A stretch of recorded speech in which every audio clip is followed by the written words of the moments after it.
नमस्कार, स्वागत है आपका मेरे YouTube चैनल कानून की आवाज में। आशा करूंगा कि सभी भाई खुश होंगे। तो आज जानेंगे हम भारतीय दंड संहिता की धारा 132 के बारे में कि आखिरकार Indian penal code of section 132 ये क्या दर्शाता है, कितने सजा का प्रावधान है, कौन से अपराध के पश्चात भारतीय दंड संहिता की धारा 132 को लगाया जाता है।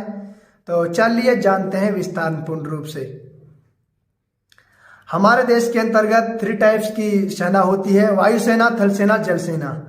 अगर इन्हीं सेनाओं के अंतर्गत अगर कोई भी ऑफिसर या फिर जनरल कर्नल वगैरह या फिर कोई भी ऑफिसर अगर देश के विरुद्ध, चाहे वो केंद्र सरकार हो या फिर राज्य सरकार, अगर उसके विरुद्ध अफवाह फैलाता है या फिर उसके अंतर्गत युद्ध करता है या फिर किसी भी तरीके का कोई विद्रोह करता है, जिस विद्रोह से दूसरे देश को फायदा हो, अपने देश को नुकसान हो, अगर ऐसा कुछ करता है और विद्रोह करने में कामयाब हो जाता है तो उसके खिलाफ आईपीसी के सेक्शन 132 यानी कि भारतीय दंड संहिता की धारा 132 के तहत मुकदमा दर्ज किया जाता है उस ऑफिसर के खिलाफ जो विद्रोह करता है। जितने भी उसमें शामिल होते हैं, 1 हो, 2 हो, 4 हो, 5 हो, कितने भी उसमें शामिल होते हैं, सभी के खिलाफ आईपीसी के सेक्शन 132 यानी कि भारतीय दंड संहिता की धारा 132 के तहत सभीयों के ऊपर यह मुकदमा चलाया जाता है।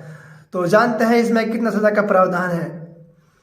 सभी व्यक्तियों को 10 साल से लेकर फांसी तक की सजा हो सकती है, यानी कि या तो फिर सबसे पहले जो स्टेप है वो 10 साल कठिन कारावास का होगा, या फिर आजीवन कारावास यानी कि उम्र कैद की सजा सभी को हो सकती है, या फिर फांसी की सजा, मृत्यु दंड यानी कि फांसी की सजा सभी को हो सकती है।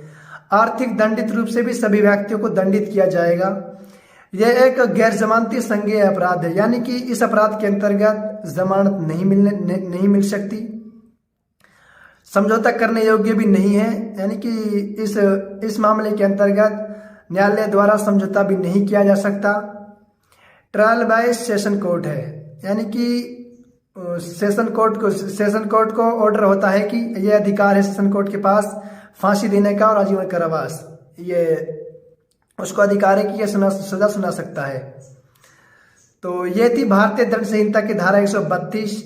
आशा करूंगा कि मेरी दी हुई जानकारी आपको काम आएगी। भारतीय दंड संहिता की धारा 132 आपको समझ आ गई होगी।